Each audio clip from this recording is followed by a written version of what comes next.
All right.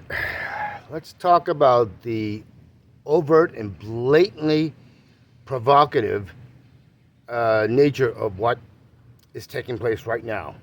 As I'm speaking, Pelosi and basically the U.S. Terrorists, political terrorists, and the weapons, the death merchants of the U.S. offensive military manufacturing complex uh, is causing uh, an extremely and alarmingly high uh, potential for an open conflict with China. And if you aren't paying attention, then you are just overtly and stupidly complacent. Because this is not a conflict with a China which was weak and had only the capacity uh, to beat back from their own territory the aggression and hostility of the United States and the West, who couldn't project their military capabilities. You've heard me talking early on some of my other videos about how I pay attention to Chinese media, as well as expats and others in China, people that are on the ground that who aren't being paid shows and who speak from their own experiences, who speak to how they see things through their own experiences on the ground. And one of the people that I haven't largely talked about. He has a channel called Fermube or something like that. But he's a Colombian who moved to China, has lived in China for a long time, and I've over the years I've watched him grow and evolve and become more consistent. You can see his growth. You can experience his growth, mental, emotional, and spiritual. Not the spiritual of oh, I believe in a God, but the human spirituality. He absorbs context, and he makes mistakes sometimes, but he tries to evolve and correct himself.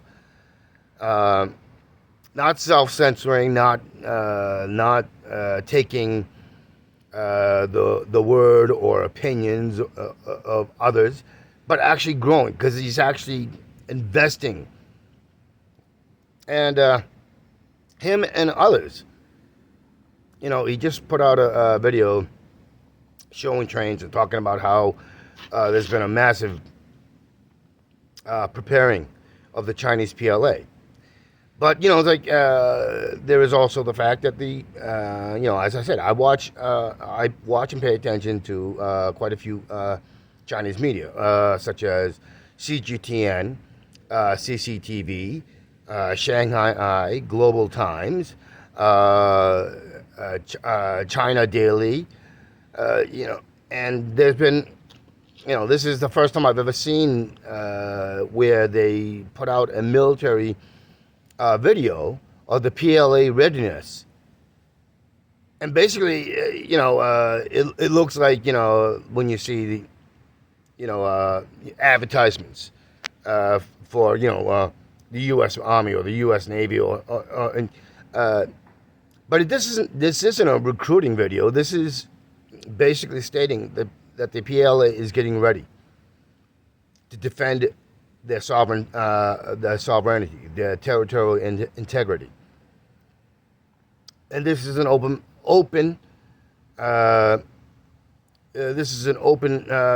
challenge to the U.S. provocation. This is basically saying, you think we've been bluffing. You think that we've been just,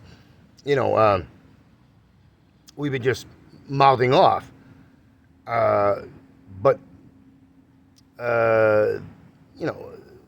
what's happening is right now there's another channel, Lee Barrett. He just put out a video showing that Pelosi's plane left Kuala Lumpur and it's right now in Chinese territorial waters, heading for Taiwan. So I agree with Scott. I agreed with Scott Ritter, and I still agree with Scott Ritter. And it's something that I said on my own before even Scott brought it up. But the thing is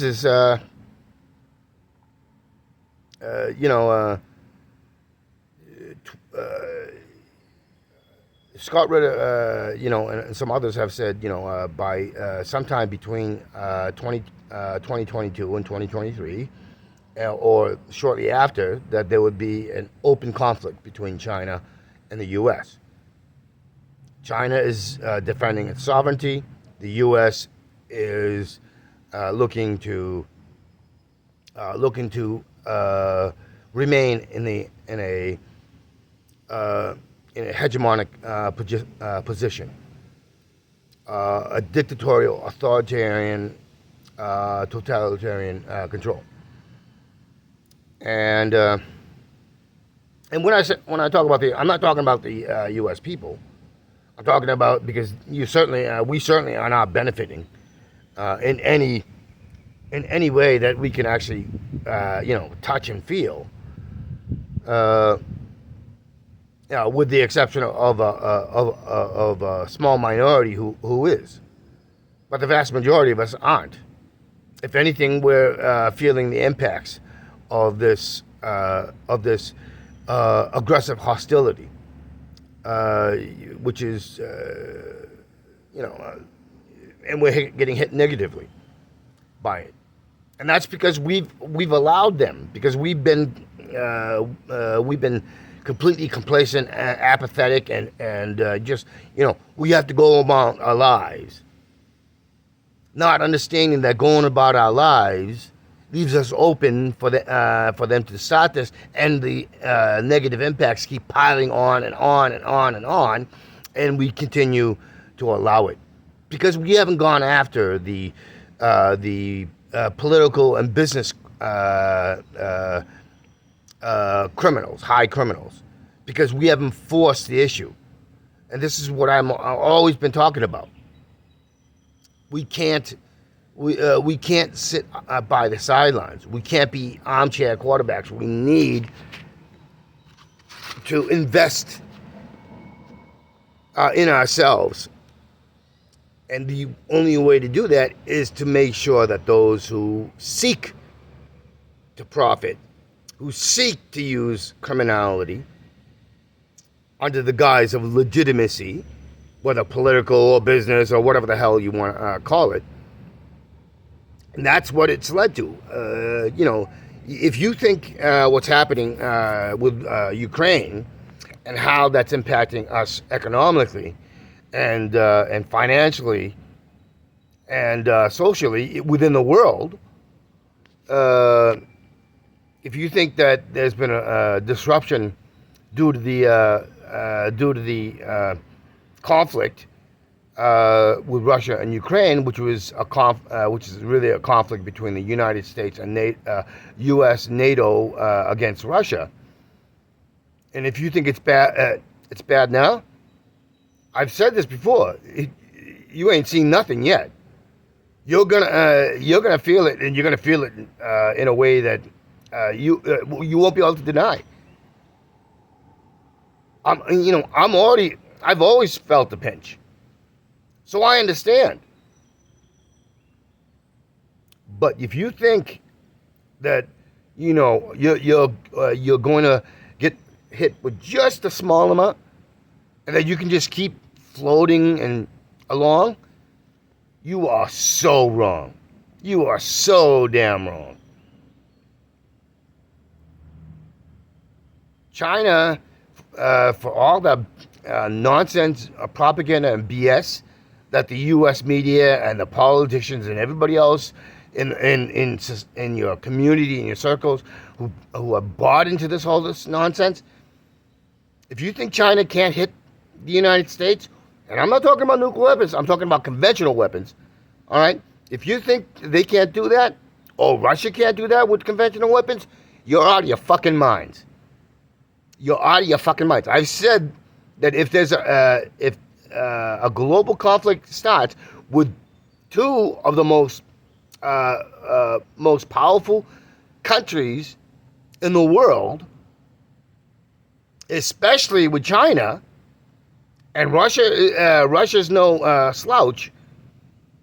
If you think that we can't have blood in the streets because of the hostile provocations against China and Russia, if you think that China and Russia are bluffing, then you are so sadly wrong, fatally wrong.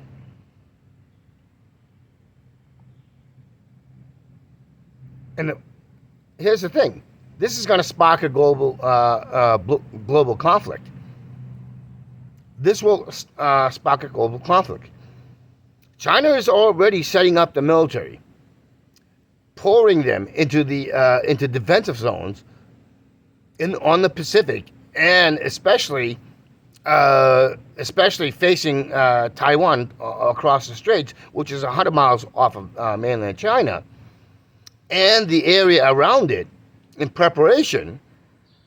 And I've pointed out before that all those so-called island building, those were defensive positioning of the Chinese so that they can protect the mainland, which includes Taiwan, from militaries from the outside. And that would be U.S. and Western militaries. China has seen this coming. Just like John Pilger did that docuseries, The Coming War on China. He explains exactly why China did it. It was rational, it was logical, because if you have a hostile enemy and you know they're hostile, right? You want to position your military assets to prevent any attacks on your homeland. Okay? That's a defensive. All the West does is an offensive. It's all offensive. NATO is not defensive, it's offensive. It's always been offensive. The Japanese were not defensive, they were offensive. Because if the Japanese really looked to be defensive, they would have done what China did. Build up their military capability, but they keep them around the homeland so that they can defend. NATO does not do defensive. They're all over the fucking Syria, Libya, Somalia, Eritrea, Ethiopia, in South America, Central America, in Vietnam, and the Philippines, you name it. Korea, you name it. They're fucking everywhere. Their history is one of mass atrocities, hitting on all levels.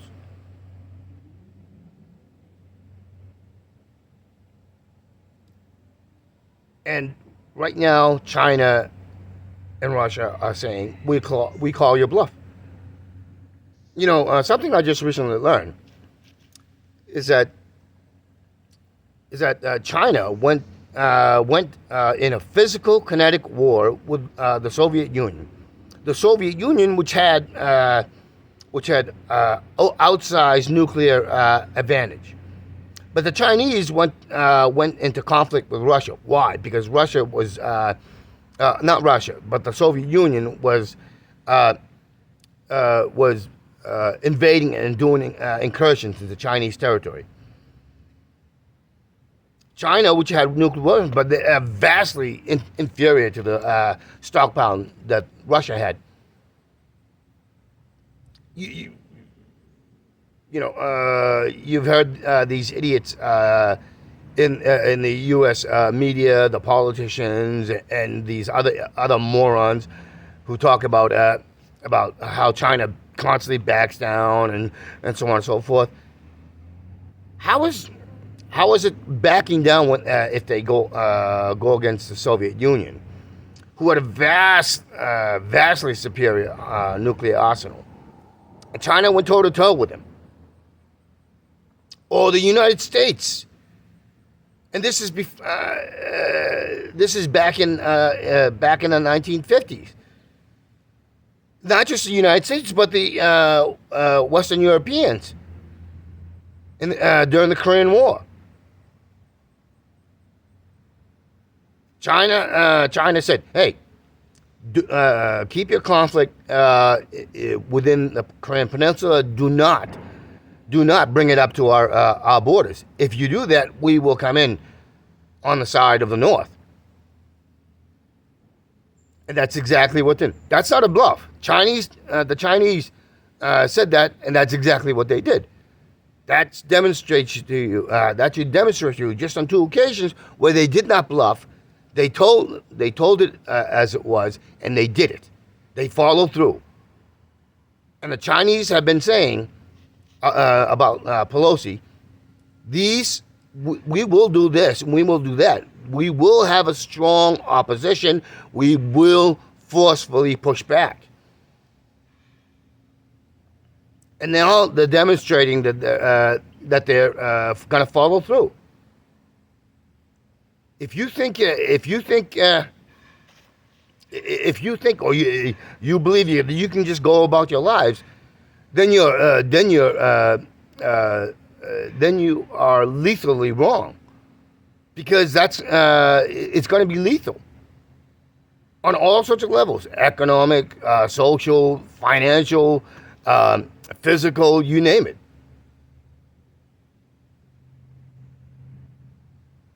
We need to get off our asses, and we need to go after these freaking fucking criminals, and we need to do what we should have done a long time ago. We need to pull them down. We need to make them fear the repercussions. We cannot sit on the sideline. This is what I constantly talk about.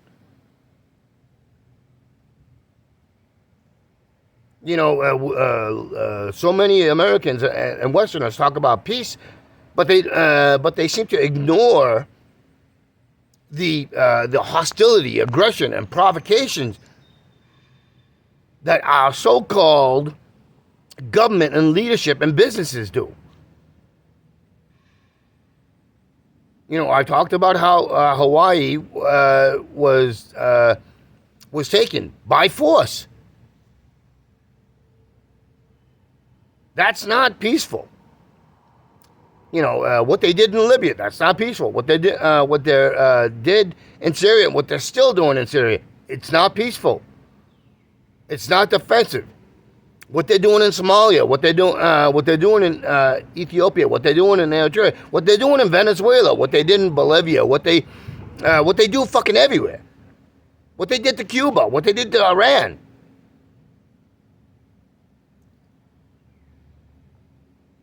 That is not peaceful. What they continue to do to Cuba, through these sanctions and blockades. You know, killing 500,000 children in Iraq, it's not worth it. And if you have any morality, then you would say that's fucking that's vilely evil. Madeleine Albright should have been dragged out or captured after she left, and she should have been fucking strung up.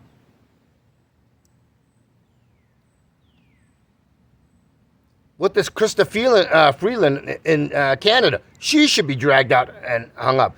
Justin Trudeau, he should be dragged out and hung up. Joe Biden should have had that happen to him decades ago. Trump, and his father and grandfather, same thing. What Jamie Dimon of BlackRock and Gold, same thing. Same thing. Just like that fucking I forget that, but he's a Ku Klux member, but he was also a fucking mayor.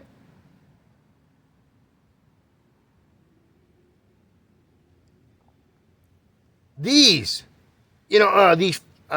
fucking so-called pastors or of these fucking televangelists.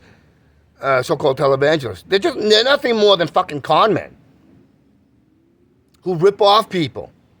And these are the same people that are advising in Washington. You know, they're actually in the White House and the halls of Congress. Come on. You either have a principled, consistent morality and ethics, or you do not, and you are a fucking liar, you are a fucking crook, you are a criminal, you are a murderer, you are a rapist, you are a destroyer.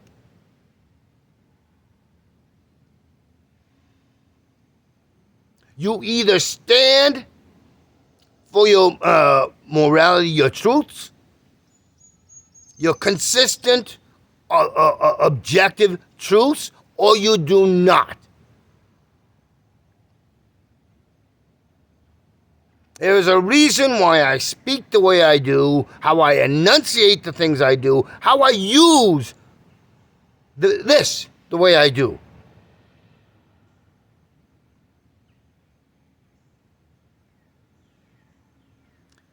Because I have consistent ethical principles. Because when I say I care about the collective, I care about the collective. Because it is the moral, consistent, objective truth.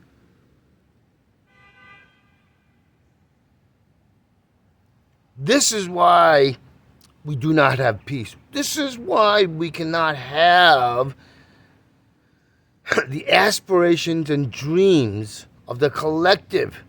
This is why we don't have support, why we don't have democracy, why we don't have a rule of law that is consistent with reality.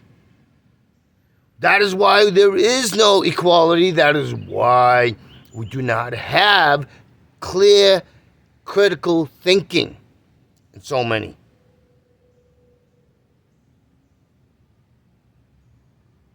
This is why there aren't a lot of grown-ups, because you're just fucking children.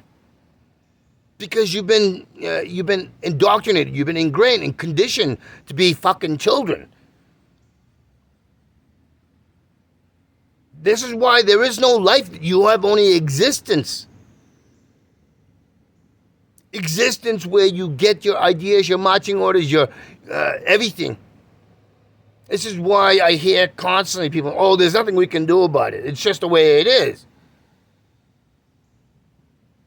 All this defeatist. Oh, I have no power. I'm just a fucking.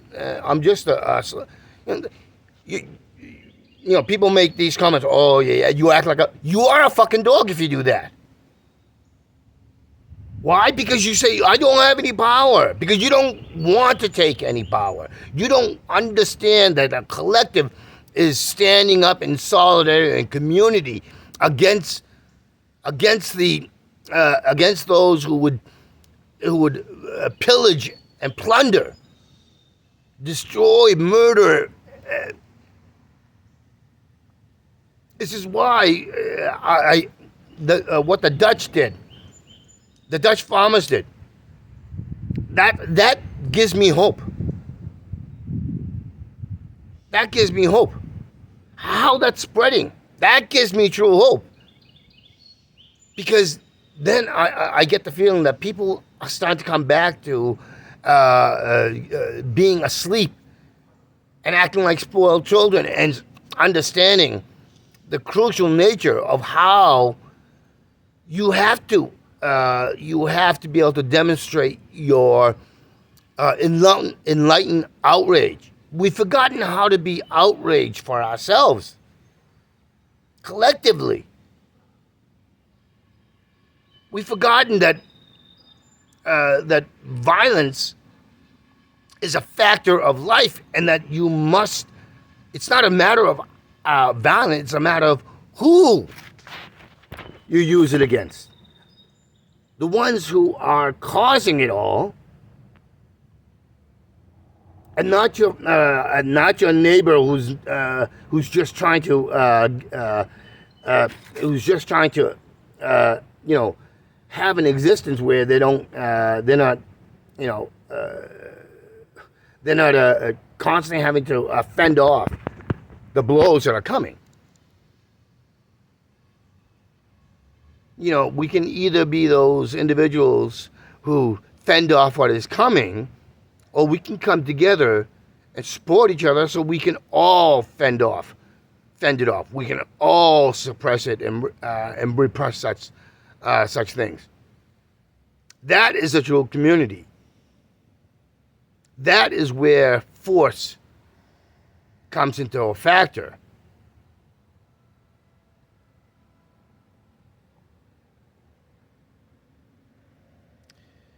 Otherwise, we leave it open to this, and this could end us all. It doesn't matter where you live in the world, well, where you exist in the world. It could end us all, and it will end us all. And it is up to us, Americans and Westerners, to take the power and take charge and stop this insanity. Because if we don't, then we are complicit. We are complicit.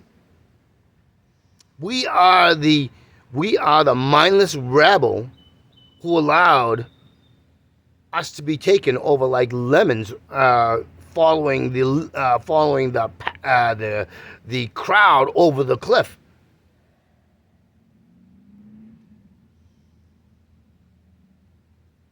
Stop listening. You know, just like this is like the reverse of the story of the boy who cried wolf.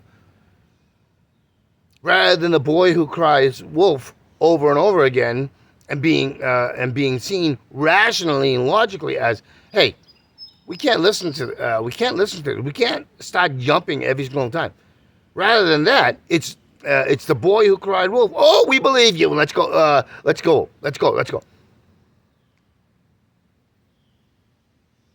And you keep continuing, and you find out it was false, but you listen to the boy who cried wolf again. You find out it's false again. The boy cries wolf again. You listen to it. Oh, then you find out, and you keep accepting it. You keep allowing it. That's the definition of insanity. That's the definition of childish naivety. And hell, you know what? That's actually an insult to some children who actually can observe objective realities and say, hey, that's not right.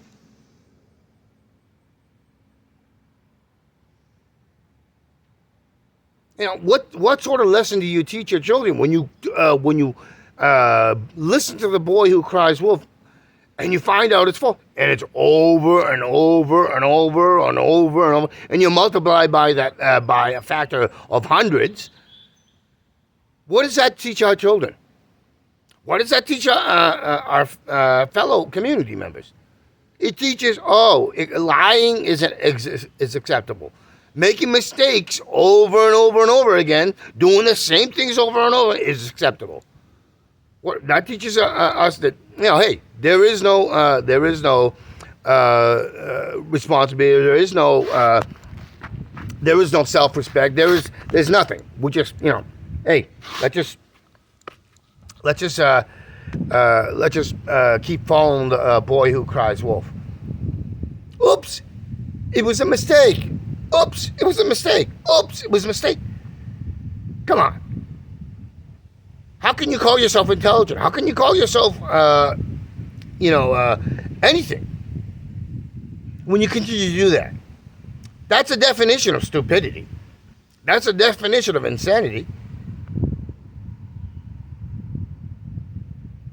If we can't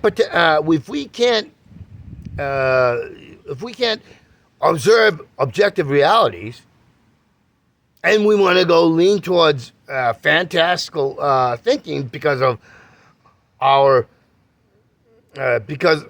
emotions, our culture, that's just another way of saying, hey, I haven't grown. I'm just a big fucking kid, a big fucking stupid kid, a spoiled kid. Oh, mommy and daddy. That's what it comes out to. Except mommy and daddy are acting like that too.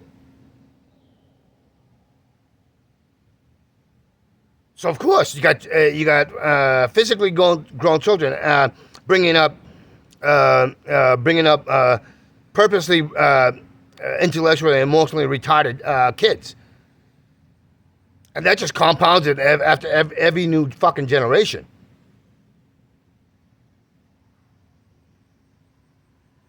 That's why we can't retain anything. Because we're always looking for mommy and daddy to make things right. And mommy and daddy are so stupid, they make everything wrong over and over and over again. We don't even know, people in the United States don't even know their own fucking history. Not the real history. They're sold a fucking, fantasy, a fiction, whole cloth fiction. And we expect to know about world history when we don't even know our own history, and we don't even care to pay attention to our own history. And when you try to, I don't want to hear it. I don't want to hear it. I don't want to hear it.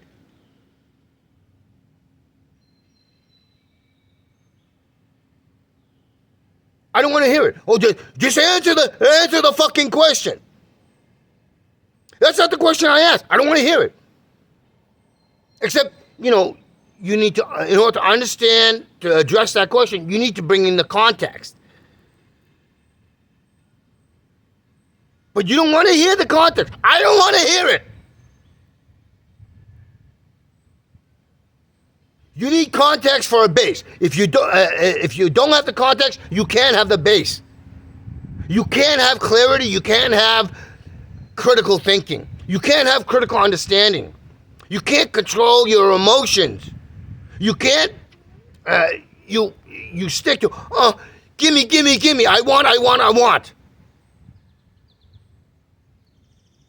want to be left alone.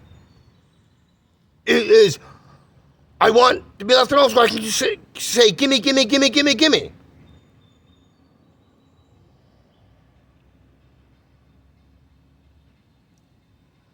That sounds like a fucking a toddler.